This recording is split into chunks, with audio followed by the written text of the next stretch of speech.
I guess we call it cardiac cars now, but it was great to see our football team come from down, and then we were able to put together that drive there at the end. But just look at us, just overall, we allowed them the first, right there at the beginning, the opening drive there, we take the ball down the field and get 3, and then we were able to answer, and we would go up 14-3.5. So at halftime, I told them, guys, we got to go out and play the second half. We had to go finish this game.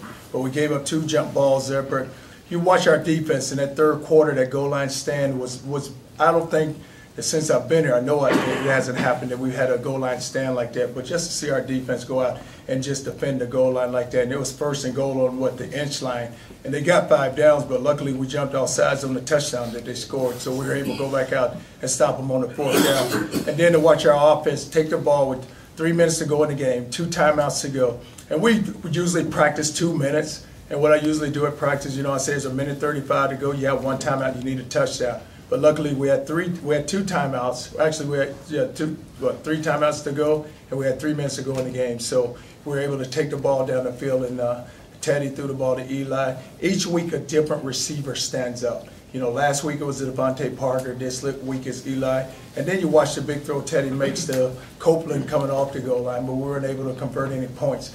But each game is going to be like this, and I told our team, because you're in the conference race now, so you have to be competitive each week and make sure that we maintain our focus, because we can't go into the game thinking because the team is 2-4, they're not going to come and play as hard. And you watch it today, and it's a good lesson for us, because just watching the way South Florida, they came in here wanting to win this football game, and we were able to answer at the end. Charlie, is it almost like you learn something new about Bridgewater every time he's put in a different situation, like with that 3-minute last drive? Well, if you're just watching, and I know a lot of credit's going to go to Teddy, but we told our offensive line, if you don't protect our quarterback, then there's no way we're going to have a chance to go win this football game. And we were kind of beat up on the offensive line. My man Cup today was very effective. He started off at left guard, and because of John Miller's injury, then I was able to take Jamon Brown, move him to left tackle, and start at Mack at right tackle, and Jake Smith, and then Jake get banged up right before half, and we had to take Cup and put him at right guard. So just to watch our offensive line protect him, and Teddy was able to hang in there and make some throws, but he also was able to use his feet today and get down the field, because what South Florida did, they were able to rush the guys up the field. So they opened up the lanes, and he was able to find the opening lane and run down the field. And he was very effective today with his feet. What does it say about your football team? What did you learn about them in terms of their guts? What you learn about this team today is that it's so critical that we had to go finish, and how we just came together there. And even when they scored that last touchdown, our guys, you can just look at the sideline and just say, you know what, our offense has a chance, so let's watch our offense go move the football down the field, see if we're going to go score. And then you made Teddy made the 2 big throws, then he got pressure, and then he threw the check down to Jeremy Wright, and Jeremy was able to get down the field and make a guy miss or 2. Then you just felt it then. And then the energy, and the stadium came alive, and it got so loud. Wow, it got loud today. It wasn't that many people left, but the ones that stayed, they got a chance to see a really exciting ending. How big was Malden's sack and fumble at the end of that first half? That was critical, because we were able to stop them, because they had a chance to kick a field goal, and they would have made it 14-6.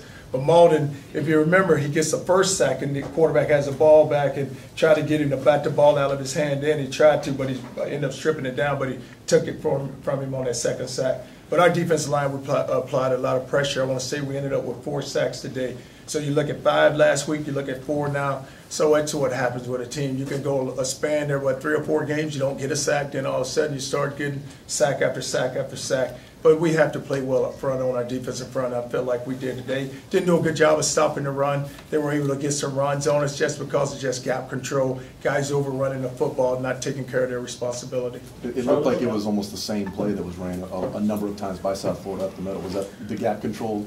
Well, what happened is when 5 was in there, he was able to hide, and they couldn't find him. And then all of a sudden, he would find an open gap and end up creasing us to the backside. But it was just a dive play. Sometimes we hit it, but we didn't hit it more than we needed to. Charlie, what about that goal line stand? that your defense, I mean, they were on point blank and you guys were able to keep them out of the end zone. How big is that? That was really big because you watch it. They take the ball down there, and they would have made it 20. They would have got 7 there. Would have made it 21-17. But just watch how our front just came off low. And whenever you get in a situation like that, you tell your defensive lineman to stay low, and then just let the guys, the linebackers, you run over the top and try to knock the ball back. The first one we felt like was going to be a quarterback sneak, which we got. Then even the next one, but then they try to hand the ball off. And so it was so critical to just get the penetration, stay down low, get penetration, and just grab legs and making sure that the ball doesn't fall forward, make sure we knock it back. Coach, how do you grade this game? Wow. Well, an 8 for the win, but I'll be able to grade it more on tomorrow when I get a chance to really look at it. But you just like the way our team came back and how they fought. We've been down, and I would say this to you. Last year we would not have won this football game. When they scored there at the end, there's no way we would have fought the way we fought and came back and won this football game. But just to watch now, they've grown up, they've matured some, and it's becoming really important to them where they feel like, hey, we have to go win, guys. It's important now, and winning is becoming very important. So this time of year, you kind of get banged up. I mean, I think Dunn went down, the next guy stepped in. Butler, just talk about the injuries kind of mounting up a little bit. Well, what's happening with the injuries? They're not serious because I start with our offensive line. You know, Jake goes in with his shoulder, comes back out at halftime. He's ready to go play. Now that we can get another couple of days of rest from Miller, he will be ready to go on Cincinnati. Don goes down, and he was able to come back and play, even B.J. Butler. So what happened, they make a big hit, and they were able to bounce back and come back. But that's just toughness, and I tell our teams all the time, that you have to fight through an injury. You'll be okay. You know, you get some rest on the next day. But as this game is going on, if you're feeling the energy and feeling the flow, we need you. So you need to bounce back and come on in. What about Preston's play? Preston Brown played well, and if you look at it, Preston's playing very well. He's been very consistent. Probably been one of our most consistent players on defense. Was Terrell Floyd injured? It looks like he was out most of the game until that final drive he got in the game. No, what we did was Stephon was playing so well, so we just were able to rotate the corners there, and then we put him in there at the end. What about Eli? He has that drop on the final drive, then yet, you know, he's able to come back and obviously get the game-winning touchdown. Yeah, and like I said, each week it's a different receiver, and you look at Eli making that big catch, but then you look at the one that, like the check down to Jeremy Wright was a big throw, and then Eli makes a Teddy, the first throw was to Eli, and he able to make a guy miss and get the first down, and then it just, when we got that first down, then you just felt the energy there, and then the drives were coming, and then Teddy was able to scramble out there one, then we got the personal foul on their sideline, then we were able to move the ball down the field, so it's just like each week, just a different guy stepping up, making plays. Charlie, I know you said something about your offensive line. They were the key to that last drive. But do you think number 5 kind of took this thing to a whole new level today? Well, but 5 has to be protected, and guys have to make the catch, and then he makes the throws, which he does, and which he's very effective at doing. But you have to protect him, and if you can protect 5, and you look at the first half, I think he may have had one drop. But if he's protected, then he can make those throws, and he can find those open receivers. What did South Florida do so well to take away the run? Well, they loaded the line of scrimmage, and what they did is they two-gap. And a lot of times when you two-gap, you just stand there, and their guys are so big, and you watch them, you have to find gap schemes, and we're trying to find the gap schemes to move them. But anytime you two-gap, it's hard for you to rush the passers. That's why we're able to throw the football also. You had 24 fewer plays on offense, and you have the ball 5 minutes less. And that normally is not a great prescription for success. No, it isn't. It is. Well, you look at our offense. We just the rhythm in the start of the second half. You know, we take the drive. We just weren't able to just stay in sync. And then the last drive, we looked pretty good. But it's all about us also converting the third downs and keeping the ball and maintaining the drives. When you guys were trailing 21-10 or you're leading 21-10 and had the ball, did you think there was a chance that you would need a game-winning drive in this one to be able to win this? Well, I just don't ever look at it because, you know, it's a 60-minute game, and guys got to continue to play, and it's all about finishing, and that's what's key for us. We have to go finish, and we did. We had the ball. We were up 21-10, had the ball, and hoping we can go down and just get a field goal, get a score, because we've been so effective on offense, and we didn't get it done. How about a short week now, coming into Friday night? What we do is tomorrow we'll go to work, we'll go to practice on Sunday. So Monday we're usually off. We're going to have to practice on Monday. So we have a big contest next week with Cincinnati.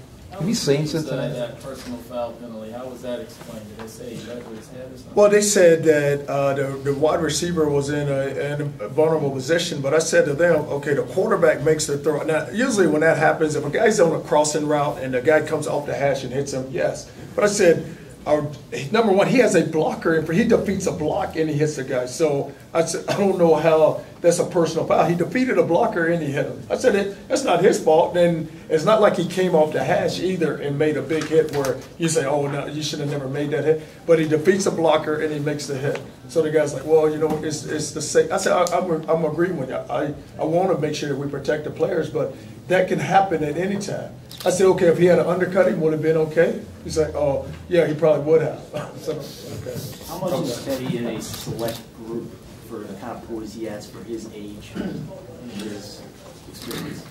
Well, he just continues to get better, and if you watch each game, he just continues to develop more, and he's so in that position there. He's just so comfortable, and that last drive he comes out, he says, "Hey, we'll be okay because we're going to take it down the field. We got to get us a score here. We'll get us a score, coach." So, all right, well, here we go. Let's just protect the quarterback and we'll see what we got. Have you seen that often? Well, no, because I've been fortunate to be around Tim Tebow, so you got a guy that he's, you know, now they're two totally different quarterbacks, but someone who can take the ball and want the ball in their hands at the end. Teddy, and that's what he wanted today. He wanted the ball in his hands. Coach, now you can look ahead to Cincinnati. What are the key points of emphasis? Well, I haven't really had a chance to watch them play, but what's critical for us, we have to be able to run the football, and that showed today. If we don't run the ball, we're not very effective on offense. And then when you do drop back, then you have to protect the passer, and you can't allow the sacks to come, which we didn't give up a sack today. But we have to be able to run the ball, and then on defense, we're going to have to play really good defense because I know their quarterback is a runner and a thrower, just like we just faced here. But it's going to be critical. You know what's great here is we're coming back home again. So if we're on the road, could we won this game? I don't know, but it'd been exciting to see if we could have. One more question. Back at the beginning of the season, did you look at the schedule and say, gee, I could be 7-0 at this point? No. Oh, no. I was being a 7-0. No, at the beginning of the season, I never thought that we'd be 7-0 at this time. I just, you know what, it's because it's so hard to say, because you look at it, you had this stretch there where you had 3 at home, then you go on the road to FIU, to Southern Miss, and then to Pittsburgh. You say, okay, can we survive that stretch? And now you get a stretch now where you go South Florida, Cincinnati, Temple, and then you got to go on the road again. So it's really, you can look at those schedules, and it's sometimes hard to figure out. But you know, with this football team, if it continues to develop and grow, then we'll just see just how far we can go. Last one. Coach, what do you remember about Eli's decision to change his mind to come follow Teddy up here? What happened? What was the decisive thing? Well, what had happened was we had gotten Teddy and we got Jermaine Reed. They were both, well, Michael Lee and Corbin were already here. Then we go and get Teddy and Jermaine. So Eli and Teddy were so close to that group of guys, and we always felt like that if we could get Teddy, then we were going to be able to get Eli also. And it's good that it's worked out for us because, you know, when you look at all 3 of those guys, Eli, Jermaine, and Teddy, all 3 of them make plays today. Okay.